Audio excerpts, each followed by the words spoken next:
We are talking mortgage terminology. And in the last section, we learned what a mortgage even was. And a mortgage is a lien against a property to re-secure the debt. So we use the house as collateral for establishing the loan in the first place. Okay.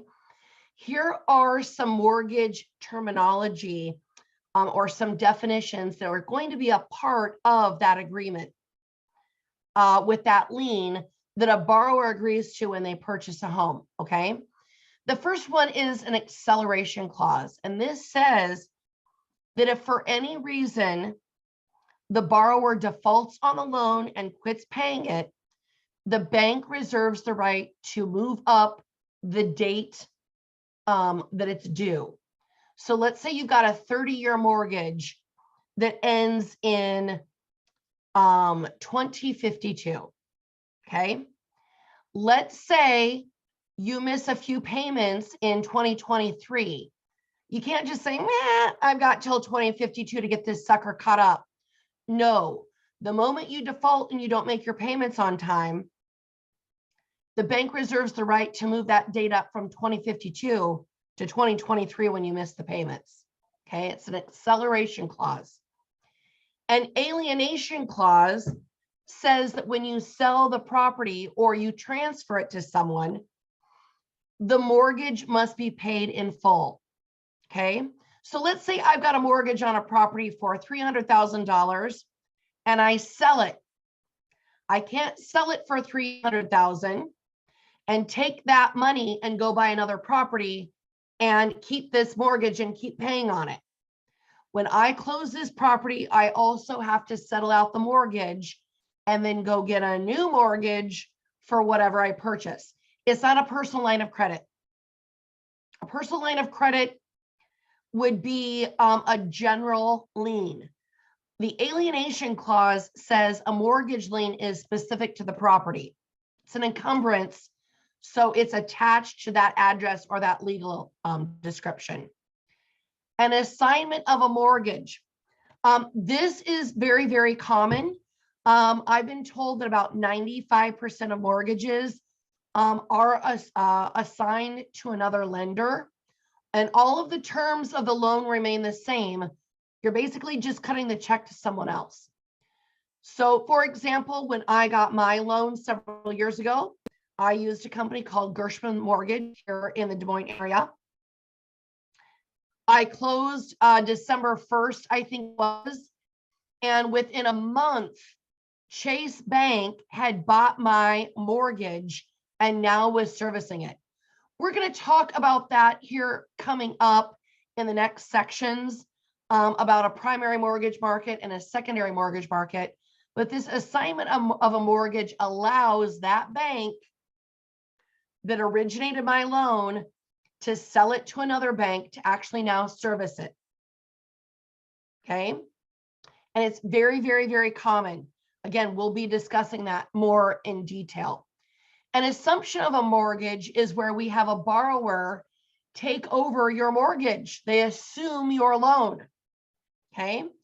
And why would someone assume your mortgage when they purchase a property from you? Well, let's go back to a time when interest rates were at 18%. If that home seller, that property owner was selling their property and their current mortgage had an interest rate of 10%, the borrower would want to assume the balance of their loan and save 8% in interest every month, and then go out and get a loan for the balance of what they owed at whatever probably the going interest rate was. But it was a way for them to save money on interest by assuming someone else's loan. Now, with rates being so low as they have been in 2000 beyond, the assumption of a mortgage is not very, very common, but you never know, it might come back in style depending on what we see with interest rates. Buy down. This is a way for a buyer to buy down their rate and prepay the interest up front. Sometimes people do this in order to qualify. I mentioned earlier that the higher your rate, the better your interest rate will probably be that the bank offers you, which means The lower your score, the higher the rate they might charge you. So in order for a buyer to qualify, they might need to pay cash up front to buy that rate down in order to qualify for the loan. They're buying the rate down from, let's say, 4.25 to 4 1/8, for example. Discount points. You will have math around this, so we will be talking about this again with calculations. Discount points, I don't know why they're called discount points. I did not make up this name, or I would have chosen something else, because I know a discount point implies that the buyer is going to save some money. They're not. A discount point is usually charged by the bank in order for them to get as much upfront revenue from a borrower as possible. Okay. And what you really need to know for the exam is a discount point is 1% of the amount borrowed, not the purchase price, but the amount borrowed. Okay. One discount point equals 1% of the amount borrowed. And this is commonly used sometimes with a borrower that they think is risky. And they're afraid that they might default on the loan. And so they want to make as much upfront money off of them as possible. And I do think that it was a predatory lending technique probably used prior to the mortgage crash of 2008. There are all of these crazy loan products available. No money down, 40 years, interest only loan. And I do think that this was a way, knowing that borrowers had such a low credit score and not a good history of paying bills, they charged these discount points up front so the bank made as much money as they could on the front side, knowing that these folks may never pay the property off. They were most likely to default. Again, what I think you need to know for the exam is a discount point equals 1% of the amount borrowed. Okay, stay tuned for calculations. Another term is foreclosure. And there's 3 different methods of a way that a property can be foreclosed upon. But what I really think that you need to know is the concept of foreclosure is, I think you've probably already heard me say this, you know pay, you know stay. When the lender tries to attempt to recover the balance of a loan from a borrower because they've quit making their payments, at some point they will do a foreclosure process, and the bank now takes that property into their inventory.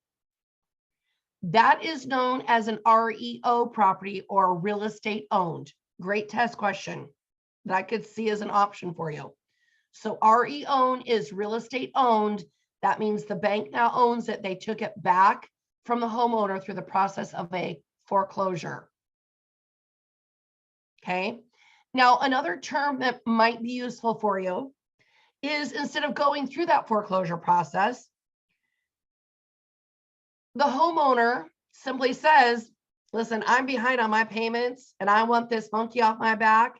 Instead of going through this entire process, here's the deed to my property. Mr. Bank, you can have it back. Okay. That's a deed in lieu of foreclosure, also known as a friendly foreclosure, where basically the homeowner relinquishes the property back to the bank where they've got their loan. A loan origination fee.